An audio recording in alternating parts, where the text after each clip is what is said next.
Pois muito bem, eis que finalmente chegou o dia de falar de Tolstói nesse canal, de fazer o vídeo que esse homem merece. Afinal de contas, Tolstói é o meu autor favorito e não tem resenha de nenhum livro dele por aqui, mas isso vai mudar, já já eu conto pra vocês, porque eu li praticamente tudo dele antes de ter o canal. E por mais que muitos de vocês peçam resenhas, principalmente de Guerra e Paz e Ana Karenina, eu não gosto de fazer resenhas de livros que eu já li há muito tempo, porque aí eu acho que eu não vou conseguir aprofundar tanto. A resenha sempre fica de melhor qualidade quando eu faço assim que eu termino de ler o livro. E como é Tolstói, né, gente? Tolstói merece uma resenha de muita qualidade, então por esse motivo não tem resenha dele aqui ainda, porque, claro, preciso reler muita coisa de Tolstói, tenho muita vontade de reler muita coisa. Inclusive, vocês podem participar de uma dessas releituras, a gente comenta mais pra frente. Mas então, muitos de vocês pediram então para eu gravar um vídeo sobre Tolstói, já que não tem resenha dele por aqui. Então, resolvi gravar esse vídeo, o meu presente de Natal aí pra vocês. E esse vídeo vai ser basicamente dividido em 5 partes. Então, primeiramente, eu vou fazer uma introdução sobre Tolstói, onde ele nasceu, quem era, do que se alimentava, enfim, falar um pouquinho da vida do Tolstói, dar um contexto meio que geral aqui para vocês. A segunda parte do vídeo vai ser sobre a cronologia da obra dele e também dando umas pinceladas sobre a vida dele, porque eu acho que a gente não pode separar a cronologia da obra do que estava acontecendo na vida dele e na Rússia naquele momento. A terceira parte do vídeo vai ser algo que vocês pediram bastante para eu fazer, que é o meu top 5 das obras do Tolstói, e também falar por onde eu recomendo que quem quer começar Tolstói comece a ler a obra dele, né? Então, por qual livro começar a ler Tolstói. A quarta parte vai ser também de uma pergunta que me fizeram muito: por que ler Tolstói? E a quinta, eu abri uma caixinha de perguntas para vocês no Instagram, perguntando coisas que vocês queriam saber sobre Tolstói, etc. Então, no fim do vídeo, eu vou responder algumas dessas perguntas que vocês fizeram. E então, vamos começar, vamos falar sobre Tolstói. Só um disclaimer antes de começar: eu comprei uma câmera nova e eu não sei muito bem mexer nela ainda, então provavelmente vão haver algumas oscilações de iluminação ao longo do vídeo, me perdoem, mas o que vale é o conteúdo, certo? Então, Tolstói nasce em 9 de setembro de 1828 em uma propriedade rural na Rússia chamada Yasnaya Poliana, e ele vive de 1828 a 1910. E nessa época, a sociedade na Rússia já era muito díspare. De um lado, a gente tinha uma aristocracia muito rica que conseguia construir palácios suntuosos, levar uma vida de muita abundância, e do outro lado a gente tinha os camponeses russos, mais conhecidos como mujiques, que viviam numa situação de extrema exploração e miséria por parte dessa aristocracia. E Tolstói, por sua vez, era membro de uma família muito abastada. Ele foi o quarto de 5 filhos do conde Nikolai Tolstói e da condessa Maria Tolstaia. Então ele nasce nessa família muito abastada, que tinha vínculos, inclusive, de sangue com a nobreza russa. Mas a mãe do Tolstói morre quando ele tinha menos de 2 anos, o pai dele também morre durante a infância, morre bem cedo. Então acaba que o Tolstói, por boa parte de sua vida, tanto Tolstói como seus irmãos, são criados por familiares, por tias e por preceptores. À época, na Rússia, era muito comum que os filhos de famílias abastadas fossem educados por professores, que eram mais conhecidos como preceptores, que vinham diretamente da França ou da Alemanha para ensinar essas crianças como uma espécie de professor particular, um tutor. E através de memórias de pessoas que eram muito próximas do Tolstói ou da família como um todo, a gente consegue perceber que Tolstói era uma pessoa muito sensível desde pequena. Ele sentia muito tudo intensamente, então quando ele estava muito feliz, ele estava realmente muito feliz, e quando ele estava muito triste, ele estava realmente muito triste. Era tudo muito 8 ou 80, ele realmente sentia muito as coisas, tinha um grau de sensibilidade bastante agudo e também tinha um grau de observação muito agudo. Tolstói era uma pessoa muito observadora desde pequeno, e eu acredito que quando a gente soma essa alta sensibilidade que ele tinha com esse grau de observação, a gente consegue entender perfeitamente como ele conseguia produzir os retratos tão fiéis do ser humano que a gente vê nas suas obras, e aliás, não só do ser humano, mas do mundo que estava ao seu redor. Então é isso, ele passa toda a sua infância nessa propriedade rural Yasnaya Poliana, sendo criado pelas tias, educado pelos preceptores, e em 1844 ele e alguns de seus irmãos vão estudar Direito e Línguas Orientais na Universidade de Kazan, mas as coisas não dão muito certo, inclusive os professores de Tolstói falavam que ele não era um bom aluno, que não era inclinado ao aprendizado, ele não se dá muito bem na universidade, então acaba por abandonar essa universidade e aí retorna a Yasnaya Poliana, mas também fica muito perambulando por Moscou e São Petersburgo, e essa é a fase boêmia do Tolstói. Ele bebe bastante, gasta muito dinheiro com mulheres, com jogos, e acho que quem está mais familiarizado com literatura russa sabe que essa questão de jogos e bebida é um problema que levou muitos nobres russos à ruína, eles gastavam muito dinheiro com o jogo mesmo, e Tolstói foi justamente um desses casos de nobres que praticamente foram à falência devido aos jogos. Ele herda bastante dinheiro devido à morte do pai, se torna um proprietário de terras muito cedo, e aí começa a gastar esse dinheiro como se não houvesse amanhã. Inclusive, muitas propriedades têm de ser vendidas para saldar as dívidas que o Tolstói tinha no jogo. Mas aí tem um momento que ele resolve tomar jeito na vida e aí assume outra faceta clássica do nobre russo, que é ir para a guerra. Mais especificamente, em 1851, ele e seu irmão mais velho vão para o Cáucaso e se alistam no exército, e é a partir daí que a gente começa a ver o Tolstói escritor. Então, entrando já na segunda parte do vídeo, começando a fazer a cronologia da obra do Tolstói.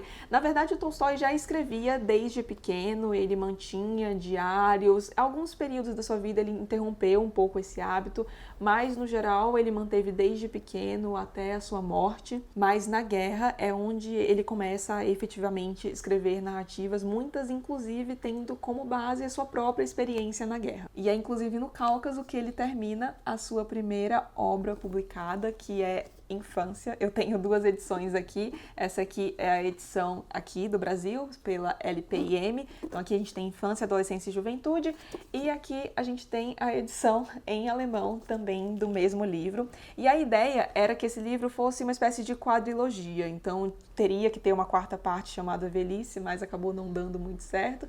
Mas então ele lança primeiramente Infância, e o livro tem uma recepção bastante positiva. Então ele começa a escrever também o Adolescência e Juventude, e esse livro é bastante conhecido por ter um forte teor autobiográfico. Inclusive, essa não é a única edição que a gente tem aqui no Brasil, a gente também tem pela editora Todavia esses livros saindo. Aliás, estão falando muito bem da tradução, então vale a pena dar uma olhada nessa edição. E todo o período inicial da obra do Tolstói está muito relacionado a essa experiência de guerra dele, e aí eu trouxe para mostrar para vocês essa coisa divina, publicada pela Kozak Naif, os contos completos do Tolstói. Então aqui a gente tem 3 volumes com todos os contos que o Tolstói escreveu, e no primeiro volume, vou tirando aqui da caixinha, no primeiro volume, que aliás é o meu preferido, a gente tem bastante o Tolstói começando a sua carreira de escritor. E é inclusive nessa Guerra da Crimeia que ele vai escrever as histórias que efetivamente alavancam a fama do Tolstói e começam a consolidá-lo como escritor, que são os contos de Sebastopol. Esses contos estão aqui nesse primeiro volume e, gente, esses contos acho que foram os que realmente fizeram com que eu me apaixonasse perdidamente pelo Tolstói, e eu entendo perfeitamente o porquê de esses contos terem sido o que deixou o Tolstói realmente conhecido, porque são maravilhosos. Então a gente tem aqui Sebastopol no mês de dezembro, Sebastopol em maio, Sebastopol em agosto de 1855. Só que, se eu não me engano, é no Sebastopol no mês de dezembro, ele te coloca como se você realmente estivesse lá. Então ele escreve algo como: você está andando à beira da margem de um rio, depois você entra na enfermaria, e ele vai descrevendo tudo o que está acontecendo e consegue pegar. Aí a gente já vê até desse senso de observação dele, porque ele consegue muito bem pegar a perspectiva tanto dos oficiais, tanto dos soldados rasos, quanto do pessoal que não está na guerra. Gente, é maravilhoso. Inclusive, eu confesso que eu fico meio sentida que as pessoas falem tanto de Guerra e Paz, tanto de Ana Karenina, e não falem tanto assim dos contos do Tolstói, que pra mim são uma das melhores coisas dele. Mas farei a minha parte em tentar resolver esse problema. Aguardem o fim do vídeo. Então eu vou deixar os contos aqui descansando um pouco, porque a gente ainda vai falar dos outros 2 volumes, mas voltando um pouco para a vida do Tolstói. Então, geralmente, quando o nobre russo ia para a guerra, ele voltava e se aposentava. Só que com Tolstói não foi o que aconteceu. Ele terminou a sua carreira no exército, mas iniciou aquela que seria a sua carreira mais longeva, justamente a de escritor. Então Tolstói volta para Yasnaya Poliana, mas ao invés de se aposentar, ele começa a se dedicar mais à propriedade, querer cuidar mesmo da propriedade, se envolver como um administrador de terras e também a escrever mais. Então ele começa a ler muitos escritores, Dickens foi uma grande influência dele, inclusive lá mais para frente a gente vai falar um pouco mais das influências de Tolstói. Lê também alguns filósofos, começa a pensar mais sobre a humanidade, sobre a sociedade na qual ele se insere. E uma problemática que chama muita atenção dele é a problemática dos mujiques. Nesse período ele começa a prestar um pouco mais de atenção na situação dos servos, do campesinato, e começa a sentir uma grande culpa, porque afinal ele se beneficia dessa instituição da servidão. Então ele passa a nutrir grande afeição pelos mujiques, e quando a servidão é abolida, ele começa a querer educar esses mujiques. E aí a gente pode falar do 2º volume dos contos do Tolstói, porque aqui a gente tem diversas histórias que ele escreveu com o objetivo de ensinar os filhos dos mujiques a ler e escrever. Ele inclusive cria uma escola para esses mujiques, voltada para eles. Daqui a pouco a gente comenta mais sobre essa fase do Tolstói educador, que também em meio a esse período, em 1859, ele escreve essa que para mim é a melhor novela do Tolstói, Felicidade Conjugal. Já falei sobre ela algumas vezes aqui, vou deixar uns vídeos aqui nos cards onde eu comento um pouco mais, mas basicamente o que a gente tem aqui é a história de um casal que se casa, porém eles têm grandes diferenças entre si, a começar pela diferença de idade, e o que o Tolstói faz aqui é um pouco desromantizar o casamento, mostrar como 2 pessoas tão diferentes podem conviver, e para mim ele aborda um dos maiores problemas que eu enxergo nos relacionamentos da atualidade, que é a falta de comunicação. E eu acho que o Tolstói aborda isso aqui de uma maneira muito sensível e que permanece atual até os dias de hoje. E já que a gente está tratando de casamento, em 1862, o Tolstói se casa com a Sophia Behrs, mais conhecida como Sônia, e é curioso porque ele vai viver no seu próprio casamento muito do que ele narra aqui. Afinal de contas, ele e a Sônia eram pessoas muito diferentes e que também tinham uma diferença de idade bastante significativa. Quando eles se casam, a Sônia tinha 19 anos e o Tolstói tinha 34 anos. E, gente, depois eu vou mostrar a biografia do Tolstói aqui, mas nessa biografia a gente entende que essa mulher era um anjo. Porque além de aguentar muita coisa que o Tolstói a fez passar, ela também era quem cuidava da publicação da obra do Tolstói. Então, muitas vezes entrava em contato com editores e, mais do que isso, era quem passava a limpo os manuscritos do Tolstói. E eu vou deixar umas fotos aqui de uma aula que eu tive com o Rubens Figueiredo. Para quem não conhece, o Rubens Figueiredo é um tradutor do russo, bastante renomado, traduz algumas obras do inglês também, inclusive Susan Sontag. Gente, imagina sua vida, traduzir Susan Sontag e Tolstói. E mais um monte de coisa incrível que ele traduz, tá? Mas enfim, voltando para o Tolstói, o Rubens Figueiredo foi responsável por grande parte da tradução da obra do Tolstói aqui no Brasil, diretamente do russo, principalmente no trabalho com a Kozak Naif. Inclusive, esses contos aqui que eu acabei de mostrar, depois eu vou falar um pouco melhor de edição, tá? Quando eu estiver falando sobre por onde eu recomendo começar, mas todos os links vão estar aqui embaixo no box de informações. Mas então ele trabalha com a Kozak Naif e é um grande especialista na obra de Tolstói, vem fazendo traduções inclusive agora com a editora Todavia. E nessa aula que eu tive a honra de participar, ele mostra algumas fotos dos manuscritos do Tolstói. Gente, era um negócio bizarro, assim, a mulher era realmente um anjo. Mas enfim, a Sônia foi companheira do Tolstói durante toda a sua vida e eles têm 13 filhos juntos, mas se eu não me engano, somente 8 ou 9 chegaram até a idade adulta. E quando eles estavam um pouco mais crescidos, crescidos, os seus filhos também o ajudaram nesse sistema de alfabetização que o Tolstói desenvolveu. Então, eles também eram professores nessa escola do Tolstói que visava alfabetizar o filho dos mujiques, e o Tolstói se envolve muito com esse processo. Tolstói era muito assim, quando ele pegava uma coisa, ele ia muito fundo até aquilo, mas quando ele se desinteressava por essa coisa, aí também era largado por completo. Aquela coisa que eu conversei no início do Tolstói, sentir muito tudo, sempre ser 8 ou 80, mas aí ele tem essa fase 80 no sistema educacional, inclusive inventa uma cartilha, compôs cartilhas, livros de leituras, histórias que a gente vê aqui nos contos que eu mostrei. Ele desenvolve um sistema educacional mesmo que inclusive passa a ser amplamente adotado na Rússia, apesar de algumas críticas por parte do Estado,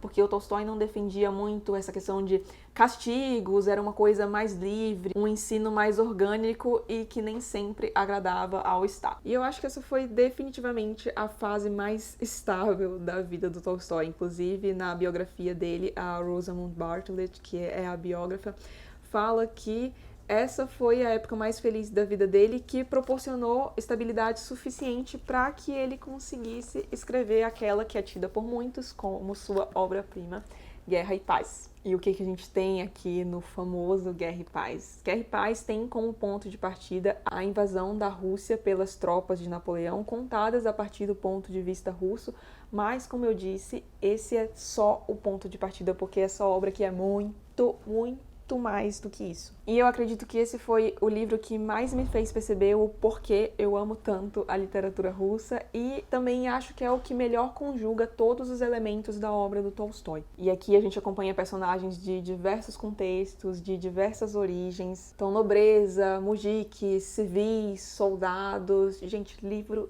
sensacional, é um dos meus preferidos, daqui a pouco vocês vão saber qual é a posição dele no meu ranking. E seu próximo romance publicado é o meu preferido. Ai, que bocuda, né? Eu acabei de falar que eu ia falar do meu ranking depois e já entrego o primeiro, mas eu já falei aqui também em outros vídeos, né? Mas é Anna Karenina, escrita em 1877. E apesar do título, o livro tem dois personagens principais. Então aqui a gente acompanha a Anna Karenina e o Lievin. A Anna é uma mulher muito bela e jovem que vive numa grande cidade, mas vive um casamento infeliz. E o Lievin, por sua vez, é um grande proprietário de terras que tem, inclusive, muito do próprio Tolstói. E pra mim, Anna Karenina é o Tolstói no auge. O que ele faz aqui com a natureza humana, principalmente no retrato da mulher. E, aliás, isso é algo que me impressiona muito no Tolstói, porque quando a gente lê livros que foram escritos essa época, né, mais para o século XIX, século XVIII também, apesar de que Tolstói escreve no século XIX, mas, enfim, a gente percebe que a mulher tinha um retrato muito estereotipado, não costumava ser protagonista de grandes romances, era sempre um homem. E aqui a gente tem a Anna como uma das protagonistas, inclusive que dá nome ao título. E me espanta muito a habilidade do Tolstói de retratar a mulher. E aí eu acho que eu não posso deixar de citar o mérito da Sônia, porque é conhecido que a Sônia, a esposa do Tolstói, o ajudou muito na construção dos personagens femininos, mas aqui o que o Tolstói faz é bizarro. Acho que esse é o meu aspecto preferido desse livro, como ele consegue retratar bem o ser humano. E em Felicidade Conjugal ele também faz isso de uma forma magistral, mas aqui é uma coisa sem precedentes. E esse livro aqui marca uma transição na obra do Tolstói. A gente tem até Anna Karenina, o que é conhecido como a primeira fase da obra do Tolstói, e a partir daqui a gente tem a segunda e última fase da obra do Tolstói, que é uma fase com cunho mais moralista. O Tolstói via nos romances não só entretenimento, mas também uma ferramenta política e social, e ele passa a questionar esses aspectos nos seus próprios romances. Inclusive, é sabido que Anna Karenina era uma de suas obras que ele mais detestava, ele não gostava desse livro aqui. E, gente, quando a gente lê isso aqui, fica até difícil de acreditar que esse homem não gostava desse livro, porque, assim, pra mim, esse livro é perfeito. Sério, eu acho que não tem defeito nenhum mesmo. E quando eu soube que o Tolstói odiava esse livro, eu falei, gente... Mas, enfim, voltando, aí a gente tem início a famosa crise espiritual, moral do Tolstói. Ele se abriga na fé religiosa, passa a ser um dos peregrinos que cruzam a Rússia visitando os monastérios sagrados. E é nessa época que o Tolstói começa a nutrir uma vontade de ser nômade. guardem isso, porque isso vai ser importante lá na frente. E 2 anos após publicar a Anna Karenina, ou seja, em 1879, ele publica esse livro aqui chamado Uma Confissão, que aqui sai pela editora Mundo Cristão, e esse livro é essencial para entender todos os questionamentos que o Tolstói estava fazendo, porque a gente tem muita gente falando sobre o que Tolstói estava sentindo, o que o levou a questionar tanta coisa, mas aqui a gente tem o próprio Tolstói falando do que o levou a questionar tudo que ele estava questionando, o que o levou a tomar certas atitudes que ele tomou. Mostra, inclusive, também o que levou a pensar, inclusive, em tirar sua própria vida. Então, o livro é essencial para você entender a crise espiritual que o Tolstói passou. Então, a gente entra nessa segunda fase da obra do Tolstói, que, como eu falei, tem um cunho mais moralista. Ele está muito mais preocupado com a mensagem que as suas obras têm a passar, do que efetivamente com a pompa da literatura, do que com a beleza da sua prosa. Só que, gente, pra mim, a beleza da prosa era algo tão intrínseco ao Tolstói que mesmo ele não se preocupando mais tanto com isso, quanto ele estava preocupado, por exemplo, em Anna Karenina, as obras continuam sendo lindamente escritas. É impressionante. E aí, em 1886, ele publica A Morte de Ivan Ilitch. Já falei bastante também sobre esse livro no vídeo que eu deixei linkado aqui nos cards. E aqui a gente tem a história de um juiz de instrução, então um personagem bastante importante no contexto ali da sociedade russa, que descobre estar à beira da morte e aí passa a questionar muitos aspectos da sua vida. E aí a gente tem também muito do próprio Tolstói aqui, dos questionamentos que a gente vê que ele estava enfrentando no A Uma Confissão. E, na minha opinião, esse é o livro que melhor representa essa segunda fase da obra do Tolstói, os questionamentos que ele passa a ter através da sua ficção. Baita livro também, e em 1889 vem a publicação de Sonata a Kreutzer, que é uma sonata do Beethoven, por quem, aliás, Tolstói nutria grande admiração. E essa novela aqui é basicamente um diálogo entre o narrador e um nobre que assassina a própria esposa por motivos de ciúmes. Então Tolstói aqui retrata um pouco as hipocrisias do casamento, a moral humana, aspectos religiosos. E eu acredito que esse livro é o mais polêmico do Tolstói, porque é um pouco complicado ler as coisas que um dos personagens fala aqui à luz de tudo que a gente tem hoje, da mulher tomando mais espaço na sociedade. Inclusive o Boris Schneiderman, que é o tradutor dessa edição aqui, faz um pós-fácil. Estava em dúvida se era um prefácio ou um pós-fácil, mas é um pós-fácil mesmo, comentando um pouco dessa coisa de ler Tolstói à luz do século XXI, bem legal. Mas assim, apesar de ser complicado digerir algumas coisas aqui, é uma obra também que vale muito a pena, aliás, como tudo que Tolstói escreveu. E como vocês podem ver, nessa fase do Tolstói, ele ficou bastante empenhado na publicação de novelas. Então, em 1889, a gente tem mais uma novela sendo publicada, Padre Sérgio. E aqui a gente tem a história de um homem que sofre uma grande desilusão amorosa e resolve abandonar tudo na sua vida, abandona a sociedade e vai se refugiar em um monastério, tornando-se lá então o Padre Sérgio. Essa obra aqui, aliás, é outra que representa bastante o que o Tolstói estava vivendo nessa sua segunda fase da sua obra, que aqui a gente tem um personagem que descobre que o sentido da vida não pode ser encontrado nos outros, mas sim em si mesmo, e é exatamente algo que o Tolstói retrata nessa crise espiritual que ele tem. Essa coisa de fazer o bem sem esperar nada em troca, ver que a grandiosidade está, na verdade, na simplicidade das coisas. E isso tudo tem muito a ver com que o próprio Tolstói passou a considerar como a real noção de liberdade. Inclusive, nesse livro aqui, o Tolstói vai fazer uma crítica bem severa à igreja. E é, inclusive, a publicação desse livro um dos motivos para a sua excomunhão da Igreja Ortodoxa Russa. E também, em meio a essa segunda fase, esse período de muito questionamento, ele vai escrever também muita coisa de não ficção aqui nesse livro publicado pela Penguin aqui no Brasil, chamado Os Últimos Dias. A gente tem muitos desses textos, inclusive a resposta do Tolstói à excomunhão dele pela Igreja Ortodoxa. E, gente, esse texto é maravilhoso. Inclusive, tá na edição de Padre Sérgio, da Kozak Naif. Se você tiver essa edição, fica a dica, tem esse texto lá.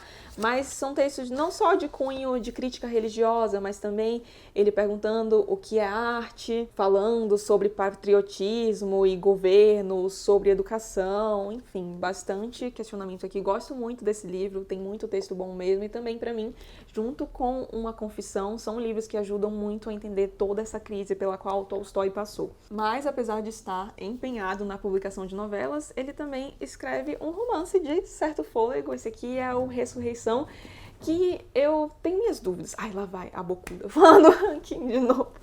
Mas eu tenho minhas dúvidas se dessa segunda fase da obra do Tolstói, Ressurreição ou A Morte de Ivan Ilitch seria o meu preferido, porque eu gosto muito de Ressurreição também. E eu acho que esse é o meu preferido da segunda fase, porque eu acho que é o que mais lembra o Tolstói da primeira fase. E eu sou muito suspeita pra falar do Tolstói da primeira fase, porque pra mim é algo inigualável. E esse é o último livro do Tolstói publicado em vida. Aqui ele narra a história de um nobre russo que um dia é convocado a participar de um júri e no banco do réu ele vê uma camponesa, tem um relacionamento com ela e a abandona depois, e quando ele a vê naquela situação no banco do réu e entende por que ela tá ali, ele passa a sentir muita responsabilidade sobre isso, inclusive isso tem relação com uma experiência pessoal do próprio Tolstói. Mas além disso, o Tolstói se utiliza dessa narrativa para criticar o sistema jurídico russo extremamente injusto, a burocracia estatal que era gigantesca e acabava esmagando os pobres em detrimento dos poucos beneficiados da nobreza. Expressa essa indignação com as injustiças sociais da época e, infelizmente, permanecem muito atuais até os dias de hoje. Aliás, diga-se de passagem, esse livro aqui foi escrito para beneficiar uma espécie de seita cristã. Essa seita estava sendo perseguida pelo Estado e a ideia do Tolstói aqui com essa obra era angariar fundos para possibilitar com que eles fossem para o Canadá, onde eles poderiam expressar suas crenças livremente sem serem perseguidos pelo Estado. E aí não sei se tô certa, tá? Deixem aí qualquer coisa a opinião de vocês, mas eu tenho a impressão que ele escreveu essa obra meio parecida com a primeira fase dele propositalmente, porque nenhum livro dele fez tanto sucesso quanto Ana Karenina e R. Paz, e já que essa obra foi escrita visando angariar fundos para que essa seita pudesse ir para o Canadá, acho que pode ter tido uma jogada do Tolstói aí. E em 1904 ele escreve a sua última obra, que é Hadimurá, publicada postumamente, e eu acredito que essa aqui é a obra mais peculiar do Tolstói, porque aqui a gente não tem a aristocracia russa nos salões de Moscou e São Petersburgo, tampouco os mujiques que são tão presentes na obra do Tolstói, mas sim o Tolstói retratando a resistência da região do Cáucaso ao imperialismo russo, na figura do protagonista desse livro, que é o Hadimurá. Mas apesar de não ter nem a aristocracia, nem os mujiques, a gente ainda tem a capacidade sensacional do Tolstói de retratar o ser humano como escritor algum conseguiu. Então a gente tem o fim da cronologia da obra do Tolstói aqui nessa biografia da Rosamund Bartlett, chamada Tolstói, a biografia que é a biografia que a gente tem traduzida aqui no Brasil do Tolstói. A gente tem toda a vida dele narrada com muitos mais detalhes. Existem algumas críticas em relação a essa biografia, a essa edição aqui no Brasil, e eu confesso que endosso essas críticas, porque aqui a gente tem alguns errinhos de revisão que incomodam bastante, mas no geral é uma das minhas biografias preferidas, não só por conta do biografado, mas também por conta do biógrafo, porque eu acho que a Rosamund Bartlett faz um retrato sensacional aqui e acho que ela consegue assumir muito bem o papel do biógrafo, de ser um observador na medida do possível, neutro, não tentar julgar tanto o biografado. Acho que ela faz esse trabalho muito bem aqui, recomendo muito para quem quiser entender um pouco mais da obra do Tolstói. Inclusive aqui para mim essa obra foi essencial para entender muita coisa. Eu a li antes de ler Guerra e Paz e acho que antes de Ana Karenina também, e me ajudou muito a compreender vários aspectos desses romances. Tem alguns spoilers, tá? Um ou outro, mas não acho nada que vá atrapalhar a sua experiência de leitura, não é nada tipo um dos primeiros episódios de Gilmore Girls, quem assistiu sabe que tem um baita spoiler de Ana Karenina lá, então não é nada daquele nível não, fiquem tranquilos. E tá esgotada, mas ainda dá pra achar barato. Antes de fazer esse vídeo eu dei uma olhada na estante virtual e no site da Amazon, vou deixar os links aqui embaixo, então aproveitem enquanto vocês ainda conseguem achar ela. Acho que dá pra achar por tipo uns 40 e poucos, 50 e poucos reais, se eu não me engano. Aproveitem aí. Ou então peçam para a Biblioteca Azul gentilmente relançar essa biografia aqui. Mas então, como eu estava dizendo, ao longo dos anos essa crise vai se agravando cada vez mais, ele começa a se questionar cada vez mais. Ele já demonstrava essa simpatia pelo camponês que vivia essa vida mais simples, Mas aí ele passa a se vestir que nem um camponês e passa, inclusive, a rejeitar sua obra. Ele quer abrir mão dos seus direitos de propriedade, não só das suas propriedades rurais em si, mas também da sua obra. E aí a Sônia fica maluca, porque afinal de contas eles tinham muitos filhos e a obra do Tolstói, querendo ou não, rendia um montante significativo para essa família. Então a Sônia se põe completamente contra essa ideia do Tolstói de abrir mão da sua própria obra, e aí o casamento deles começam a definhar cada vez mais, porque as discordâncias passam a crescer, as brigas aumentam. Ele também se torna vegetariano, para de fumar, passa a praticar abstinência sexual, se recusa a ser servido, então passa a limpar o próprio quarto, por exemplo, se envolve muito em atividades filantrópicas, e isso tudo faz com que o Tolstói, que já era muito conhecido por aí, não só pela Rússia, mas também pela Europa como um todo, fique cada vez mais conhecido. Porque como assim um homem que escreveu livros do porte de Ana Karenina e Guerra e Paz estava querendo abrir mão de tudo aquilo, estava abrindo mão do seu privilégio na sociedade para viver como um camponês? E aí começa a existir uma espécie de seita / religião chamada tolstoísmo. Então Tolstói passa a ter seguidores, milhares de pessoas passam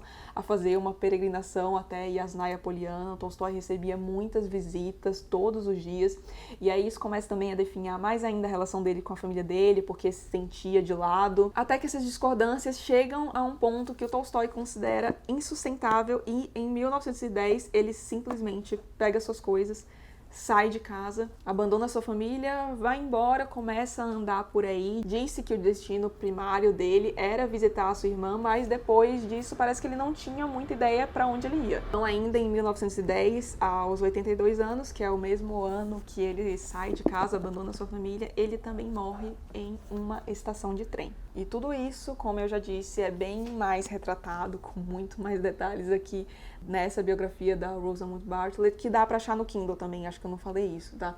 Mas enfim, fica a dica, recomendo muito. O que eu fiz aqui foi mais um resumo para vocês entenderem um pouco de todos os problemas e contextos que envolveram a publicação da obra do Tolstói, porque eu acho que isso é essencial para a gente entender as problemáticas que ele levanta nos seus livros. Então vamos para a terceira parte do vídeo, falar quais os meus preferidos, então o meu top 5, e também por onde eu recomendo começar a Tolstói. Falando dos meus preferidos, e eu não vou falar detalhadamente porque eu pretendo começar a reler a obra do Tolstói, e aí vão começar a surgir resenhas aqui no canal. Então vou falar de maneira bem resumida aqui e vou envolver toda a publicação dele aqui no Brasil, tá? Então por isso vocês vão entender a minha segunda colocação. A primeira colocação vai para Ana Karenina, conforme o spoiler que eu já dei. A segunda vai para os contos. Eu sou alucinada pelos contos do Tolstói. Terceiro lugar vai para Guerra e Paz.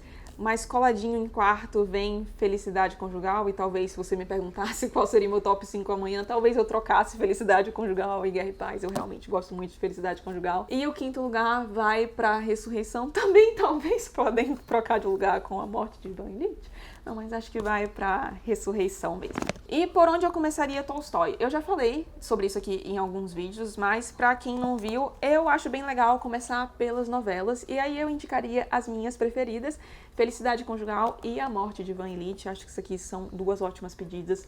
Mas, gente, conforme eu vou falar até na parte de perguntas e respostas, eu acho que o Tolstói é tão tranquilo de ler. A gente tem essa ideia, né, de ai meu Deus, é um clássico, livros enormes, nomes muito difíceis de serem pronunciados, impossíveis de decorar. E assim, realmente, Guerra e Paz é meio complicado, porque os russos não só têm apelidos, como tem apelido do apelido, tem diferentes apelidos para o mesmo nome. Então, por exemplo, o príncipe Andrei é retratado, se eu não me engano, com 3 nomes diferentes. Às vezes eu até me perdia, eu ficava, gente, de quem esse homem tá falando? E aí eu via pelo contexto, meu Deus, é outro nome pro príncipe Andrei. Não é complicado, porque realmente tem muitos personagens, etc. Mas, gente, é muito tranquilo de ler. A parte mais difícil de Guerra e Paz é você decorar o nome dos personagens, mas uma vez que você faz isso, é uma delícia, juro. Eu acho que todo mundo que já veio conversar comigo, que leu Tolstói, porque eu falo muito dele aqui no Instagram, se surpreendeu, porque eles achavam que era muito mais difícil. E não, gente, Tolstói, juro, não é difícil. Então, acho que por um desses dois, mas, gente, Se você gosta de contos, eu também recomendo muito os contos. Essa aqui é uma edição da Kozak Naif, conforme eu falei, a Kozak Naif fechou as portas, infelizmente, então a gente não as tem no mercado. Assim, tem umas pessoas vendendo no Mercado Livre, mas eu recomendo que você compre somente se uns 400, 500 reais pra você for aceitável, não fizer muita falta no seu orçamento, você queira muito essas edições aqui. Tem inclusive um destaque meu no Instagram chamado Tolstói, ou Contos Tolstói, acho que é Contos Tolstói. E aí lá eu mostro direitinho, eu abro os livros, mostro mais em detalhes, mas a Companhia das Letras relançou, ela comprou os direitos dessa obra da Kozak Naif e relançou com a mesma tradução, é o mesmo texto, só que numa edição diferente, e eu vou deixar o link aqui embaixo, mas se você gosta de contos, gente, os contos do Tolstói, pra mim, não existe coisa melhor. Agora eu vou deixar os livros aqui de canto pra gente entrar na quarta parte do vídeo. Então, por que ler Tolstói? Foi uma pergunta que me foi muito feita na caixinha de perguntas que eu abri, que inclusive vou responder algumas das perguntas daqui a pouco. E eu acho que depois de tudo que eu falei, a gente percebe que o Tolstói foi um homem que viveu muitas vidas. Ele viveu um tempo considerável, né? Viveu 82 anos, ainda mais quando a gente leva em consideração a época em que ele viveu.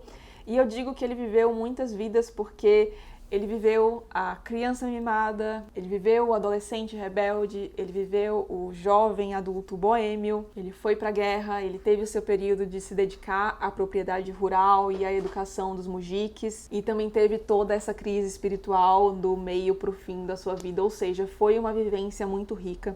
E o Tolstói consegue passar isso muito bem nas suas obras. Eu espero que eu tenha conseguido mostrar isso de certa forma aqui pra vocês. E no início do vídeo eu falei que o Tolstói era uma pessoa muito sensível, uma pessoa muito observadora. E além disso a gente ainda entra com esse terceiro elemento da vida dele, que é toda essa vivência dele, né? Que viveu diversas facetas de personalidade numa vida só, viveu bastante.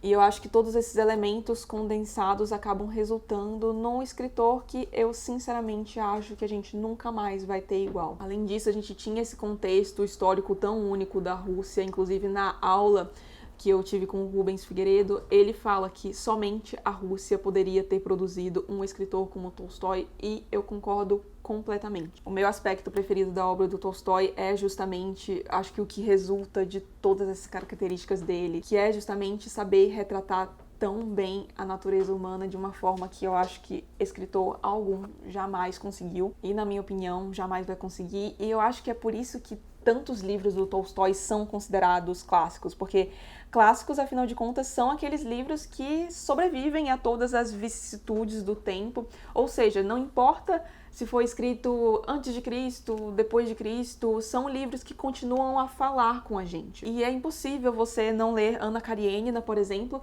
e não se imaginar dando de cara com a Ana Karenina por aí, reconhecer muitos aspectos da Ana Karenina em pessoas que você conhece ou até mesmo em si mesmo. Tem inclusive algum crítico, eu não vou lembrar o nome, mas que tem uma frase que é: não se deve enxergar Ana Karenina como um pedaço de ficção, mas sim como um fragmento de vida. E eu não poderia descrever melhor que isso. E em toda a obra do Tolstói você o percebe retratando elementos, retratando problemáticas que permanecem muito atuais até os dias de hoje, ou seja, os livros dele conversam com a gente até hoje, justamente porque a essência do ser humano não mudou. E acredito eu que nunca vai mudar. Então eu acho que o fato de ele ter conseguido escrever tantos livros que conversam com a gente até hoje mostram justamente que ele entendeu a essência humana como nenhum outro escritor.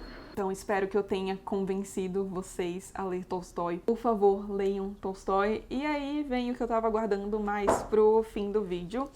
Na caixinha de perguntas, muita gente perguntou, e agora vamos para a quinta parte do vídeo, né? Respondendo as perguntas que vocês deixaram na caixinha de perguntas.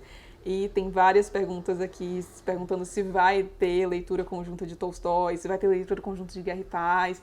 E eu volto naquele aspecto dos contos que eu tinha comentado no início do vídeo, que eu fico um pouco sentida de que tem tanta gente falando e fazendo leitura conjunta de Ana Karenina, e de Guerra e Paz, mas nunca vi ninguém fazer a leitura conjunta dos contos, então é justamente que a gente vai ter no ano que vem aqui no canal. Então ano que vem teremos 2 leituras conjuntas, no primeiro semestre, em março, será Doutor Fausto, do Thomas Mann, e no segundo semestre, em agosto, teremos a leitura conjunta dos contos do Tolstói. Então quem tiver interesse já pode ficar de olho no link que eu vou deixar aqui embaixo para ver se vocês encontram uma promoção boa desses contos. Sei que sou suspeita para falar, porque primeiro é a minha leitura conjunta, segundo, contos do Tolstói, mas eu acho que realmente vai ser muito legal, porque essa vai ser a minha terceira releitura, terceira leitura, porque eu reli esse ano, dos contos do Tolstói, e então eu acho que por já ter lido tanta coisa dele, por já ter lido isso aqui mais uma vez, eu consegui enxergar muita coisa dessa obra aqui, me debrucei bastante, principalmente sobre o primeiro volume, então acho que eu vou ter bastante coisa para passar para vocês, fora que eu acho sempre rico essa discussão, essa troca, né, de conversar sobre livros com outros leitores, e eu tenho certeza que vocês também vão ter muito a agregar, não serei definitivamente só eu. E também acho uma boa porque, conforme até eu falo nos destaques que eu mencionei, que eu mostro os contos do Tolstói, lá eu falo que o Tolstói utilizava os seus contos como uma espécie de laboratórios. Então a gente tem, por exemplo, personagens que vão aparecer aqui nos contos, que vão aparecer em outras obras depois, temáticas que começam a ser desenvolvidas aqui, mas que vão ser muito mais trabalhadas em romances como Guerra e Paz e Ana Karenina. Então, assim, tô muito ansiosa, eu já tinha falado no Instagram e eu fiquei muito feliz que tanta gente se interessou. Então é isso, ano que vem teremos leitura conjunta dos contos do Tolstói, respondendo aí a primeira pergunta que foi perguntada por vários de vocês. E aí perguntaram também bastante de Guerra e Paz. E, gente, não sei, provavelmente. Pode ser que, eu falei, né, que eu vou começar a reler a obra do Tolstói, então pode ser que para essas obras grandes eu faça leituras conjuntas, mas sou economista, então para mim é tudo uma questão de oferta e demanda. Comentem aí que vocês querem, que aí eu posso ir pensando, mas pro ano que vem vão ser só essas duas mesmo, tá? Porque eu pretendo me doar bastante para esses projetos, então é algo que vai dar trabalho, que eu quero que tenha muita qualidade, então esses dois. Então agora indo para as perguntas. Sobre a biografia, vi em outro canal que ela tem muitos erros, escrita, etc. Qual sua opinião sobre? Acho que eu acabei respondendo antes, que tem realmente alguns erros de revisão. Não sei se erros históricos sobre isso, não ouvi ninguém falar nada, foram mais os erros de revisão. E em relação a algumas escolhas do tradutor, o Renato Marques, mas recomendo muito mesmo. Mais uma pergunta, é difícil de ler? Não, conforme eu falei também, não é difícil de ler, gente, eu juro que Tolstói é muito mais fácil do que vocês imaginam. Você leu algum crítico literário analisando sua obra? Li vários, e aí foram muitos textos soltos, pesquisando na internet, por exemplo, mas um que me vem muito à memória é o Nabokov, no seu Lições de Literatura Russa. Aliás, gente, esse livro, me dá uma dó de falar dele aqui, porque ele tá esgotado. Mas se você achar por aí, é sensacional. O Nabokov tem o Lições de Literatura Russa e o Lições de Literatura, que são 2 livros deles, foram publicados aqui pela 3 Estrelas, onde ele comenta aspectos das obras de vários grandes autores. Então, assim, muito legal mesmo. Inclusive, tem uma pergunta aqui, por que você gosta tanto de Tolstói? Bom, acho que eu já acabei respondendo, né, ao longo do vídeo, mas eu queria falar uma frase do próprio Nabokov, que é: quando lemos Turgenev, sabemos que estamos lendo Turgenev. Quando lemos Tolstói, sabemos que lemos Tolstói porque não conseguimos parar. Qual era a relação dele com Dostoiévski? A Rosamund Bartlett comenta isso pouco na biografia aqui do Tolstói, e eles não se bicavam. Nem Tolstói gostava do Dostô, nem Dostô do Tolstói, mas eles se admiravam muito como artistas. Inclusive, na ocasião da morte do Dostoiévski, o Tolstói lamenta bastante a morte do Dostoiévski. Então é engraçado porque eles sempre se evitavam. Tolstói criticava bastante Dostô e vice-versa, mas quando o Dostoiévski morre, o Tolstói fica muito triste. E, inclusive, disse que o último livro que Tolstói estava lendo antes de sua morte era Os Irmãos Karamazov. E aí, ainda sobre Dostoiévski, tem aqui uma pergunta que questiona: Tolstói ou Dostoiévski? Gente, depois desse vídeo aqui, vocês ainda têm dúvidas? Tolstói, definitivamente, mas para quem quiser uma resposta mais detalhada, toda vez que eu abro caixinha de pergunta no Instagram, me fazem essa pergunta. E aí me fazem tanto essa pergunta que eu deixei no destaque. Eu acho que é Tolstói versus Dostô, vejam lá. Qual livro dele você acha mais difícil e o porquê? Eu acho que seria Guerra e Paz, mas não, conforme eu falei, por causa da narrativa, porque ele usa palavras rebuscadas, nada disso. É mais porque é muito personagem, tem muito personagem mesmo e aquilo que eu disse, vários nomes e apelidos, então acho que isso acaba tornando um pouco mais difícil, mas assim, não é difícil, não mesmo. Achei essa pergunta aqui curiosa. O que significa quando os personagens falam palavra nos livros russos? Sempre tive essa dúvida. Eu acho que é quando, por exemplo, alguém faz uma pergunta e eles respondem e ele não disse palavra, quer dizer que ele não disse nada. Acho que foi nesse contexto que você quis saber, porque é algo que aparece bastante nos livros russos. Mas aí, se não foi isso, deixa aqui nos comentários que eu respondo depois. Você saberia dizer quais autores se tiveram que influenciaram Tolstói? Acho que no vídeo eu mencionei o Dickens, principalmente com David Copperfield, inclusive aqui na biografia a gente fica sabendo que o Tolstói era muito fã de David Copperfield e que foi inclusive muita inspiração para o seu primeiro livro publicado, o Infância, mas Tolstói também lia muitos filósofos e aí dá para destacar Rousseau, os próprios autores russos. A literatura russa era uma coisa muito orgânica, os autores conversavam muito entre si, isso é uma coisa que eu adoro inclusive, então ele lia muitos russos também, Pushkin, o Turgenev, inclusive Tolstói elogia muito Memórias de um Caçador, do Turgenev, que já tem vídeo aqui no canal, vou deixar o link aqui nos cards. Também se inspirou muito em Platão, em Homero, em Victor Hugo, a gente vê bastante influência de Victor Hugo em Guerra e Paz, mas o Tolstói não buscava inspiração somente nos livros, ele se inspirava também muito através da música, principalmente Chopin e Beethoven, tanto que ele até tem um livro que leva o nome de uma sonata do Beethoven, né? Sonata a Kreutzer. Ele tem uma obra favorita dentro das que ele mesmo escreveu e isso não é sabido, pelo menos que eu saiba, eu até dei uma pesquisada, mas não encontrei. Alguns dizem que é Guerra e Paz, mas não sei. Mas tem Ana Karenina, que era uma que ele odiava. Nossa, uma que foi campeã, e essa eu até respondi no Instagram, mas eu vou responder aqui também, que é perguntando onde eu comprei esse bonequinho do Tolstói. Eu vou deixar o link aqui embaixo, mas foi com o Leandro Liporage. Aliás, ele faz miniatura de diversos escritores, vale a pena dar uma olhada. Aliás, não sei se vale tanto a pena, porque a vontade já é de comprar tudo, mas não, se você quer ter um Tolstóizinho, ou Tolkien, ou Saramago, que inclusive tem aqui, dá uma olhada lá que vale a pena. Os livros do Tolstói são mais espirituais ou humanos? Definitivamente humanos, mas aí, por ser humano, acaba tocando nessa parte do espiritual também, né? Mas é mais retratar a natureza humana mesmo. A parte espiritual entra um pouco mais na parte de não ficção dele, que é, por exemplo, em Uma Confissão ou nos textos que ele produz também. Seria legal saber mais sobre o paralelismo como recurso literário em Ana Karenina. Nossa, eu podia falar bastante sobre isso aqui, porque é algo que me saltou muito aos olhos em Ana Karenina, mas me saltou mais aos olhos ainda em Guerra e Paz.